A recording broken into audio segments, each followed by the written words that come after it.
C'est le bilan de 2018. 2018 est passé tellement vite.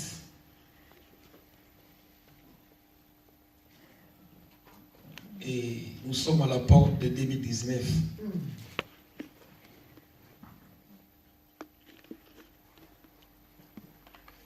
Il y a eu des hauts et des bas, de pleurs, il y a eu des rires. Comme Salomon dit, il y a eu un temps pour toutes choses. Assurément, dans l'année, au courant de l'année, il y a eu tout ce que les uns ont pleuré, d'autres étaient dans la joie, et ainsi de suite. Et Dieu nous a préservés. Dieu nous a préservés. C'est pour nous réconforter encore que béni soit-il, béni soit l'Éternel qui nous a donné le salut. On a connu le Seigneur, de serrer le Seigneur fort, et de ne pas abandonner encore, vu les signes, vu tout ce qui se passe sur la terre. Accrochons-nous, le Seigneur est vivant, servons les grands dieux. Salomon dira sinon, sur la terre, vanité de vanité. Au corps, j'étais vêtu, disait encore un chanteur congolais. Je t'ai mis de belles robes, de beaux costumes. Après tout, tu m'as abandonné. Heureusement, l'âme ou l'esprit retourne à son Créateur. À son Créateur. Servons le Seigneur et toute notre force, disait. Parmi les grands commandements. Ô Israël, écoute. Que l'Éternel soit reconnu comme le vrai Dieu. Serre-le de toute ta force, de toute ta pensée, de toute ton énergie. C'est le premier des commandements. Nous nous exhortons encore ce soir à aimer ces dieux, à les servir lui et lui seul. De manière, nous dépensons sur les choses du monde, dépensons aussi beaucoup plus pour celui qui nous renouvelle le souffle de vie. Celui qui nous préserve. Amen. Amen. Ok. J'avais une petite exhortation. Je les trouve dans le livre d'Éphésiens, chapitre 6. Éphésiens 6.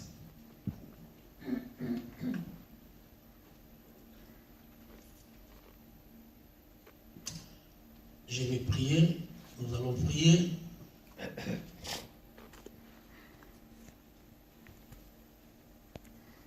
C'est devant le grand Dieu d'Israël.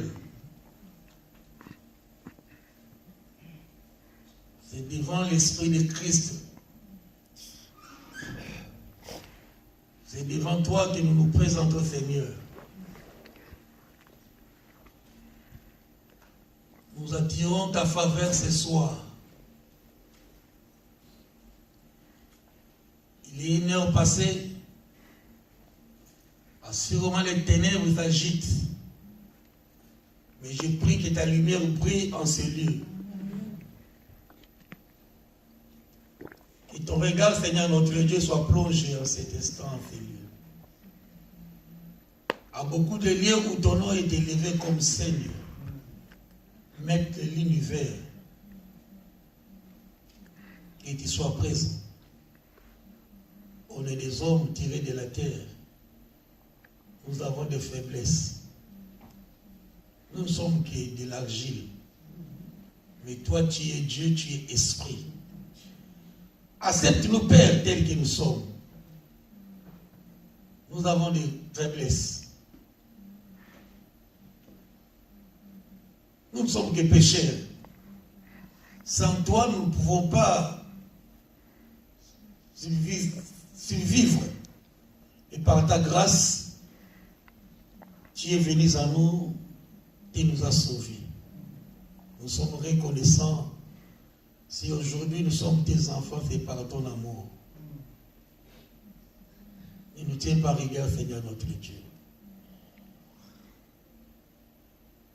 Ne nous tournez pas les dos ce soir, Seigneur Dieu.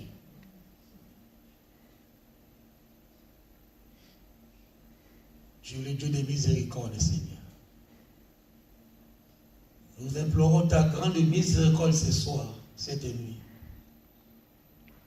Ne compte pas les péchés des uns et des autres. Nous les confessons au nom de ton Fils Jésus. Nous faisons ce qui est possible à nous pour que nous soyons agréables à toi, Seigneur. Seigneur, je te recommande ces chers peuples. C'est le week-end des grandes fêtes, des grands casinos, des grands verres d'alcool.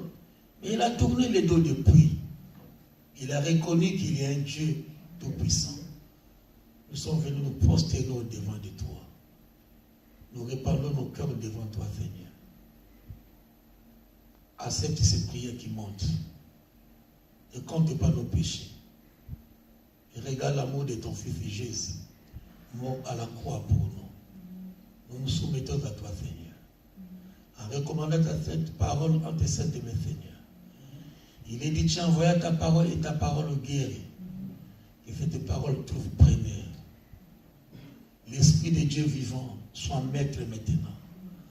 L'Esprit créateur soit au contrôle maintenant. L'Esprit de Dieu vivant, je t'invoque, je te consulte. Avec ton armée des anges, camper tout autour, Seigneur. À nos maisons qui sont restées, que tu fais et tu gardes. À nos familles si loin, Seigneur, nous te les recommandons. Il est dit, si tu crois, tu seras sauvé, toi et ta famille. Seigneur, nous prions, nous intercédons pour nos familles qui ne te connaissent pas encore. Que tu envoies, que tu souffles un souffle nouveau, afin qu'ils t'acceptent comme Seigneur et Sauvé.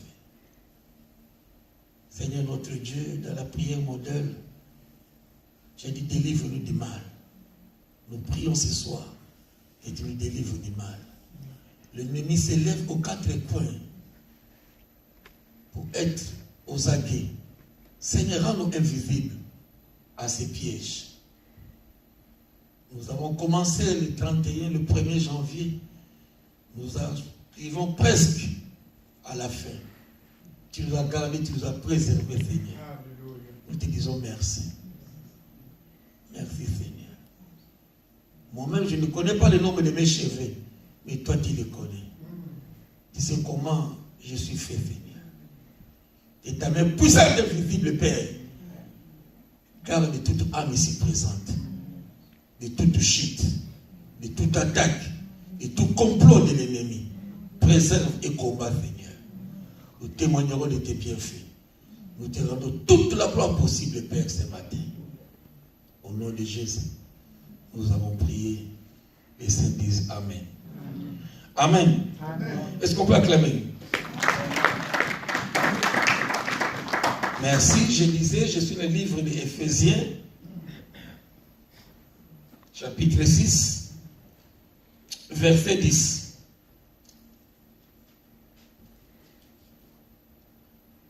À 20. 10 versets.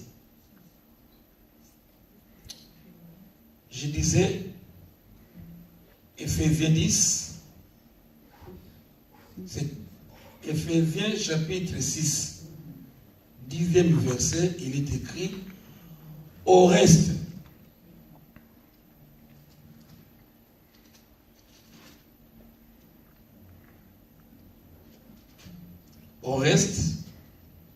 c'est-à-dire en conclusion, au reste, on conclut. L'année a été longue, 365 jours.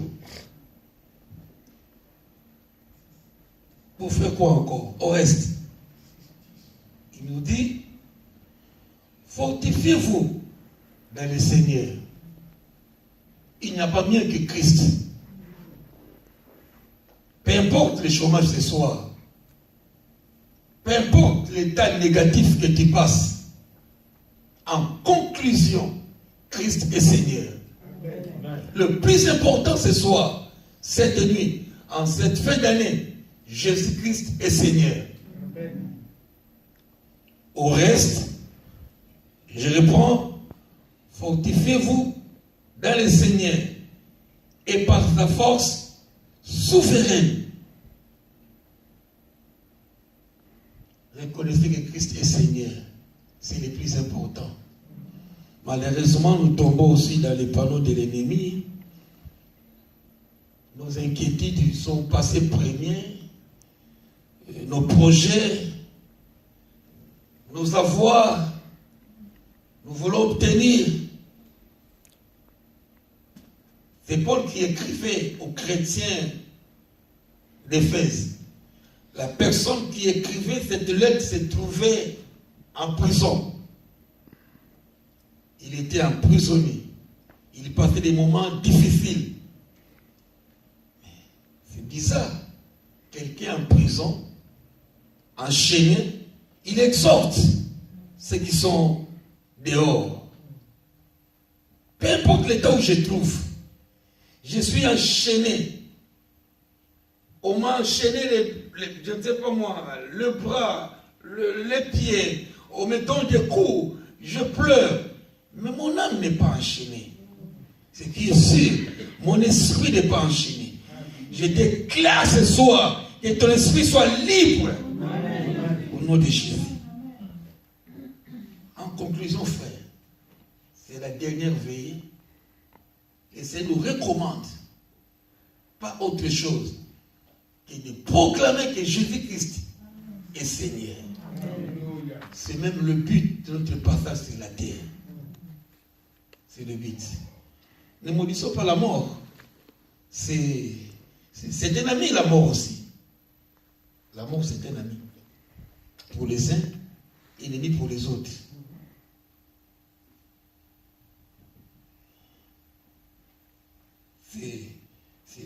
Pour aller dans l'autre monde, il faut passer par là. Si tu comptes rencontrer le Seigneur, nous sommes obligés de passer par la mort. Donc, ce n'est pas un ennemi, c'est un bienfait.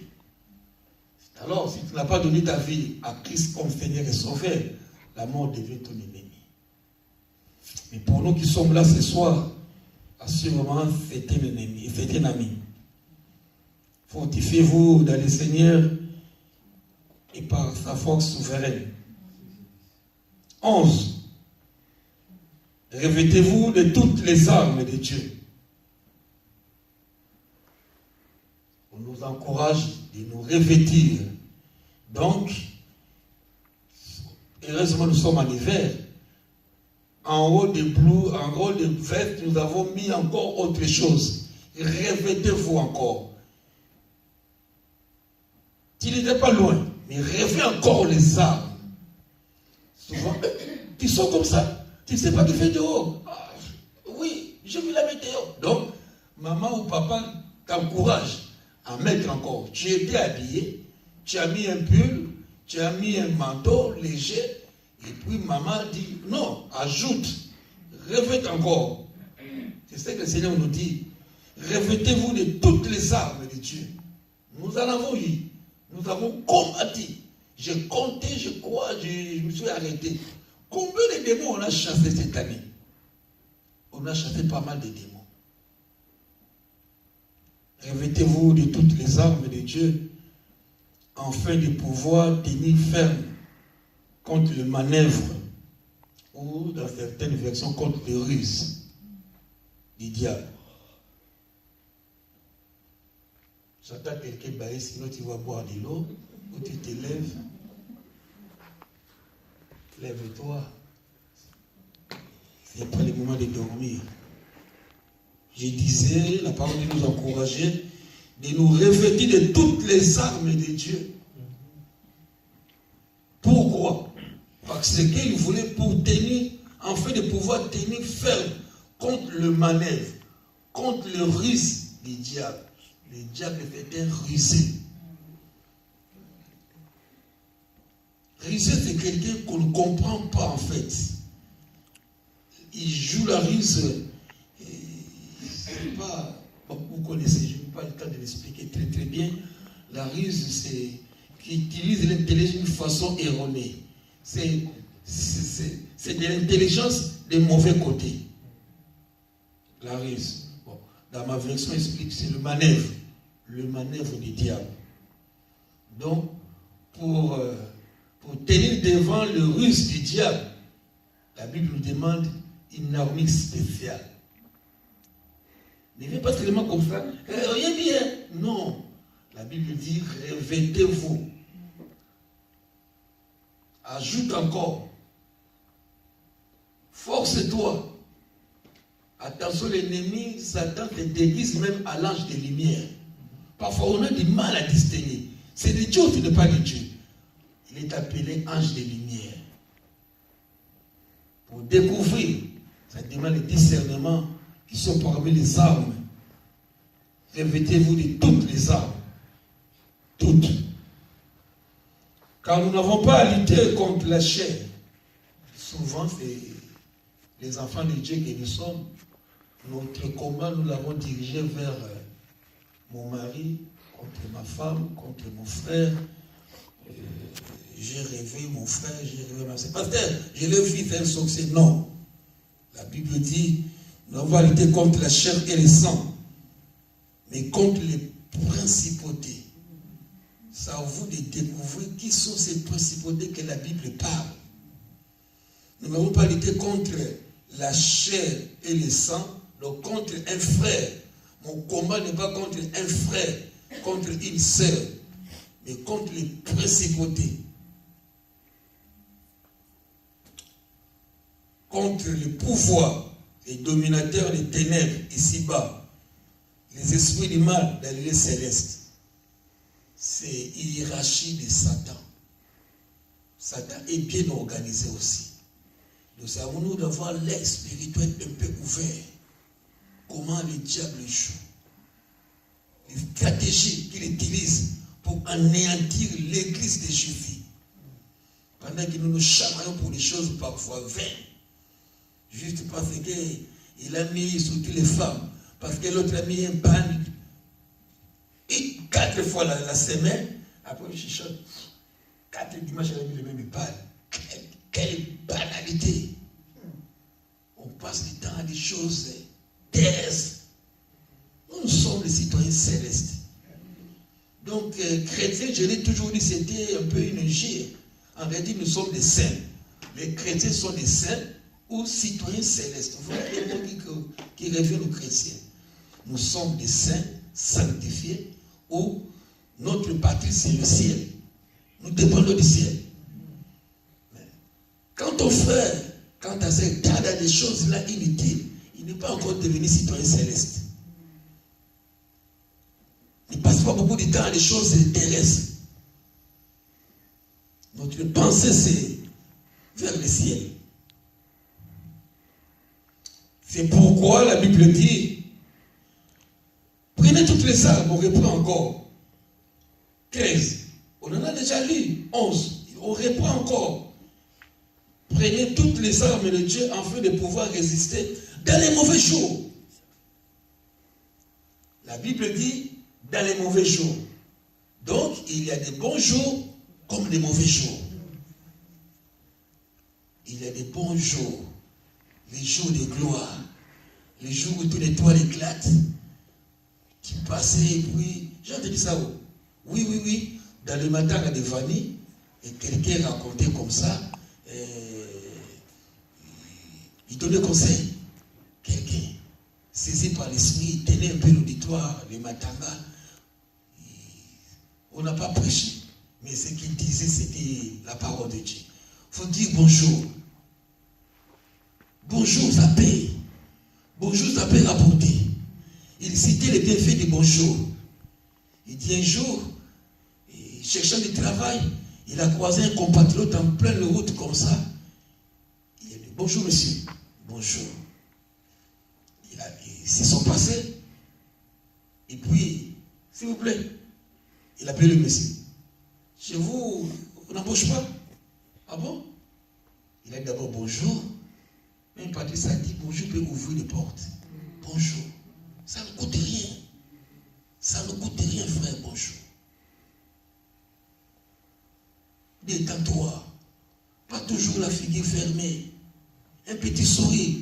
Même dans certains bureaux gérants, tu vois, c'est un peu un discours. Un sourire ne coûte rien. Beaucoup ont déjà dit ça, non? Oui. Ouais. Ça, c'est le monde. Et le monsieur a dit bonjour à un compatriote. Bonjour, bonjour. Il est passé, puis l'esprit l'interpelle.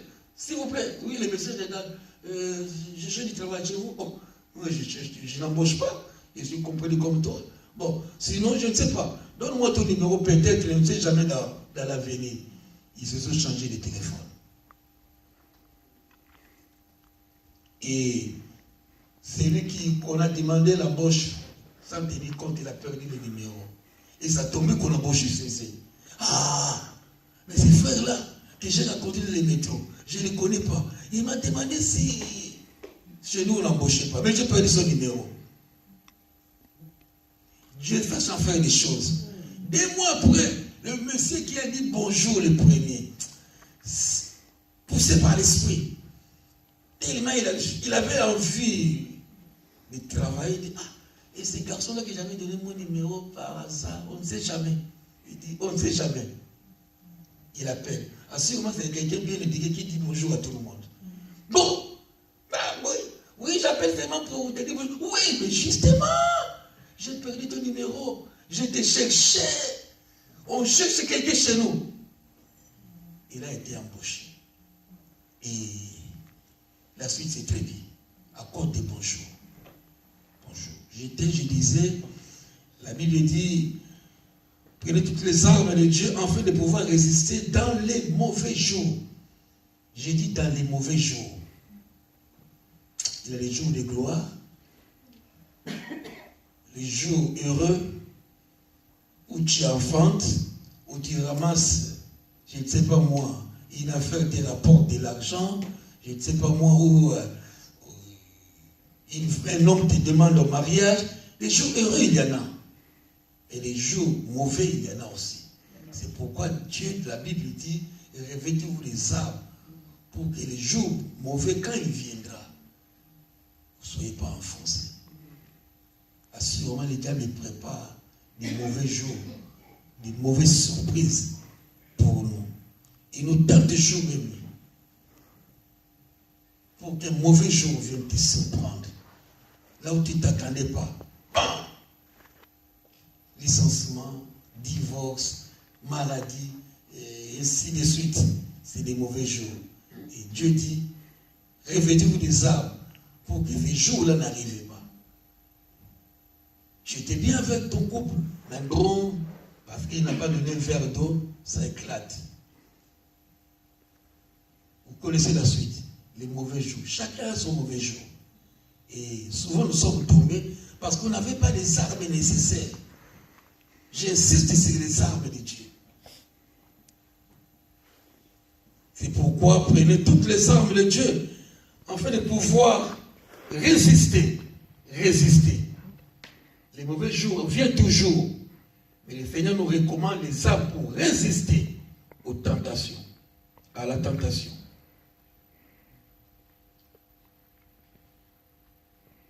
Les mauvais jours, et tenir ferme après avoir tout surmonté.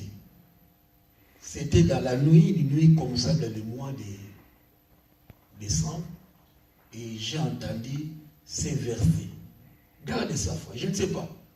C'est à moi ou c'est à l'église. Quand on est pasteur, on ne sait plus. Dieu me donne ou c'est pour l'église. C'était le verset tenir ferme après avoir tout surmonté. Tu vas les relire encore à la maison. C'était le verset. C'est comme si on criait ça sur mes oreilles. J'ai dit, c'était le verset qu'on a crié sur moi dans les oreilles. Tenez ferme. Après avoir tout surmonté. On nous demande de surmonter les obstacles. Tenez ferme. Les obstacles, il y en aura. Il y en aura toujours. La délivrance est un processus. Ce n'est pas parce qu'on t'a imposé les mains aujourd'hui, ça suffit. Ce n'est pas parce que tu as trouvé du boulot, ça suffit. Ce n'est pas parce que tu as trouvé... Non, après avoir tout surmonté, tenez ferme. Je lisais tout à l'heure, je cherchais ces versets. On nous donne la parabole de 2 maisons. Le Seigneur donne une parabole.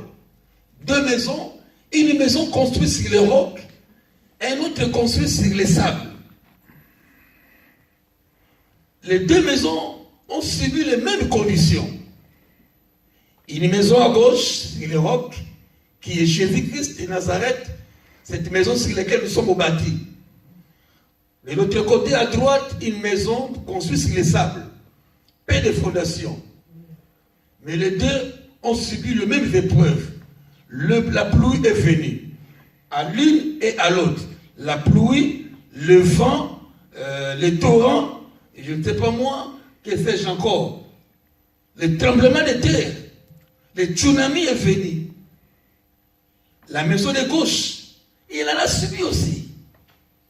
Ce n'est pas parce que nous sommes enfants de Dieu que nous sommes épargnés. Non. La maison bâtie sur les rocs passe les mêmes épreuves que la maison bâtie sur les sables. Il en a eu les coups aussi. La maison de droite a été écroulée. La maison bâtie sur les rocs n'était pas écroulée. On n'a pas dit l'état dans lequel il se trouvait. Peut-être la toiture a sauté, ou la fenêtre, ou je ne sais pas moi. On peut recevoir des coups, mais Dieu bâtit sur les rocs. Le message était que, après avoir tenu ferme, après avoir tout surmonté, peu importe les coups que tu as reçus, peu importe les attaques que tu as reçues, peu importe les obstacles qui s'élèvent sur ta vie, le Seigneur nous dit, me rappelle à moi qui ai reçu le message, et à vous qui injectez le message, tenez ferme. Dis à la personne qui est à côté de toi, tiens ferme. Tenez ferme. Ou je ne sais pas ce qui allait arriver. Je ne sais pas ce qui allait t'arriver. Je ne sais pas. Tiens ferme, frère. Tiens ferme, ma sœur. Lève-nous, nous allons prier pour ces versets.